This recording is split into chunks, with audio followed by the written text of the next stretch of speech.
beautiful, mysterious, delicious beverage, beer. Obviously one of my favorite after-work beverages, and some might call me a tad bit obsessed. So welcome to the Beer Coach channel. I'm Katie, and today I'm going to be talking about how beer works. This is a very broad topic, so we're going to keep it top level, like say the 500-foot view. And why listen to me? If you've been here before, you know I'm an Advanced Cicerone and a nationally ranked beer judge, and I really like talking about beer. So if it's 5 o'clock where you are, go ahead and grab a pint. I won't judge if it's not, because I'm going to grab one too, and we'll get started. If you've watched my videos before and found yourself wondering if my kegerator was just for show, now you know. We do have some beer in there. This is a home-brewed American Pale Ale. Cheers. How does the Beer Coach think about beer? I consider 4 main ingredients and 5 essential steps. So here we go. So malt is our first main ingredient, usually malted barley. And what malt imparts in the beer is the sugar that the yeast is going to consume to create the alcohol, which is obviously the fun part of the beer. So barley is the most common malt used. There's also wheat and rye, but barley is self-contained. It has enough protein and starch on its own to create those sugars.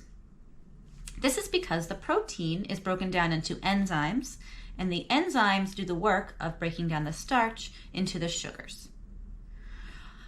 No other grain has the right balance of these ingredients in order to do the work itself.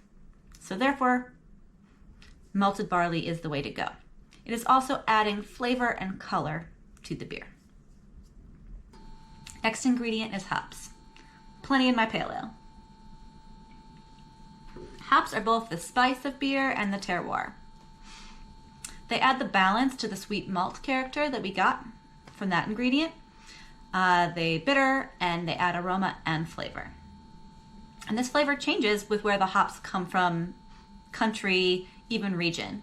So you change where the hop grew, and it could be the same species, and it's going to change the flavor and aroma you're going to get from that hop, which is crazy. Can't forget about water. It does make up 98% of beer. The mineral content of the water used to brew has a huge effect on the final product. I find it endlessly fascinating the amount of beer styles that were developed specifically around the water source of the region that they were brewed in. These days, brewers can modify their water to any type they want and brew any style, which is amazing. But the important thing to remember is water needs to be clean and fresh in order to brew. And our 4th ingredient is the yeast. The old adage goes that brewers make wort and yeast makes beer. Wort is the sugary liquid we're going to end up with midway through our process. We'll get there. And then yeast, which is a fungus, gets added. It consumes the sugar and creates alcohol and CO2. There is yeast everywhere, but we have created strains of yeast through science that brewers like to use to impart very specific flavors. So there are esters and phenolics that yeast create. Esters are fruit forward, phenolics are more spice forward. And you can divide yeast into lager and ale strains, and then even farther down from there. Many breweries have house yeast strains that they use so they know exactly what they're going to get in their end product. But the important thing to remember is yeast is the fun part. It's where the alcohol is created. Okay, we have all our ingredients. Time to talk process. I like to start with malting, which is before the brewer actually gets involved. So we harvest our barley kernels and hand them off to a maltster.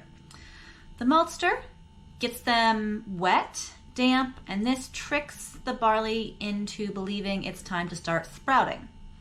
In order to grow as a plant, it needs to break down the energy stores inside the seed. In order to do that, enzymes are activated. So the protein breaks down into enzymes. These enzymes go to work on the starch, which is the stored energy. The starch breaks down into smaller and smaller bits, And the maltster keeps an eye.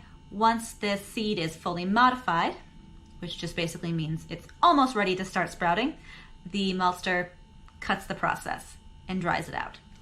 Therefore, we have small starches and some enzymes in this one barley kernel.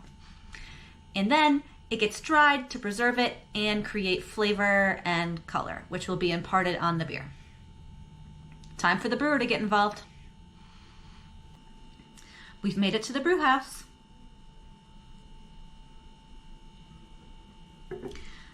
The brewer now has the malted barley. They take a few different types of malted barley, different colors, different flavors, and they mill them together into the kettle with hot liquor. Hot liquor just means hot water, but we gotta be fancy. Put it all together, let it sit for about 60 minutes. This is called the mash. The hot liquor temperature is somewhere between 140 and 158. And this is going to activate those enzymes that we had started using in the malting process. These enzymes are going to continue to work on those starches.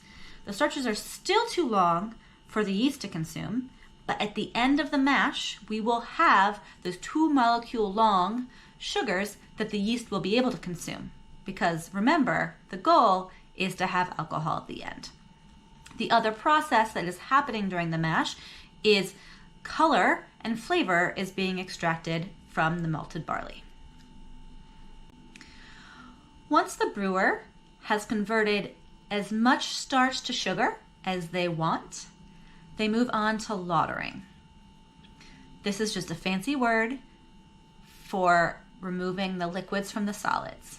They add a little bit more hot water, around 175 degrees Fahrenheit, to both rinse the grains and reduce the viscosity of the liquid to make it easier to move.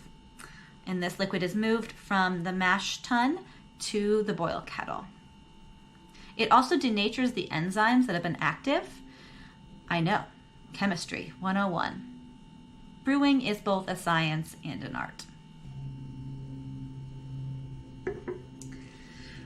Step 3 is the boil. I know you hopheads have been wondering when those are going to come into play. We're there. So, a couple reasons why we boil the wort. One is to sterilize. We do not want any other yeast involved in our beer except for the one that we choose to put there. So, like I said, there's yeast everywhere. We boil the wort to make sure nothing else is involved. We also boil to condense it down, increasing the sugar to liquid ratio. More sugar is going to equal more alcohol. We're controlling how much alcohol we're going to have at the end by condensing down. And then finally, we're boiling to isomerize the alpha acids from the hops. Chem 101 again, I know. But all that is just to say fancily that we are chemically altering the structure of the hop to create bitterness in the beer. A boil's going to last usually 60 minutes. So the 60-minute hop addition, the first hops you put in as the boil starts, are the bittering hops. Moving through the boil around 20 minutes, you're going to add hops. Those are going to be your flavor hops. And then towards the end of your boil, 5 minutes or 2 minutes before knockout, those are going to be your aroma hops. You could boil for shorter than this or longer than this, but 60 is the usual. Once the boil is finished, it is essential to cool the wort down as rapidly as possible and transfer it in a sanitized way to a fermentation tank. Most breweries have a tool called a plate chiller. So there's cold water running in one direction in some plates, and then there's a hot wort running in the opposite direction, and the heat exchange happens, and the wort is cooled down rapidly while it's transferred. Any hops that are added at this point going forward into the fermentation tank, this is all called dry hopping, which I'm sure you've heard of before. It's going to continue to impart aroma into the beer. Then the yeast is added. The yeast eats the sugar, creates alcohol and CO2. We have beer. The brewer needs to keep the tank at a specific temperature that is optimal for the strain they've chosen. The yeast could take a couple days, up to a couple weeks, again, depending on the strain. The brewer needs to give it enough time to finish. Beyond the CO2 and alcohol it creates, it could create other byproducts that it might need to reabsorb that we don't want in the finished beer. Once it's finished, it will flocculate, which means it binds together in clumps and falls to the bottom of the tank. The brewer can continue to check the gravity of the beer, which is just measuring how much sugar is still in suspension, and that will tell the brewer if the yeast has finished the job or not. But what's step 5? Packaging, of course. The beer needs to get to you somehow. Most breweries force carbonate their beer. The yeast did make some CO2, but we want a consistent product. Then the breweries package in kegs, cans, bottles. Some pasteurize.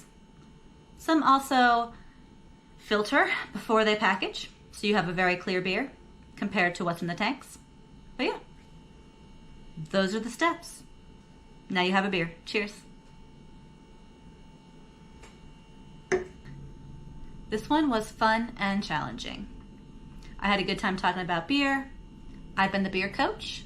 Please like and subscribe and let me know in the comments what you want to be beer coached on next. Cheers.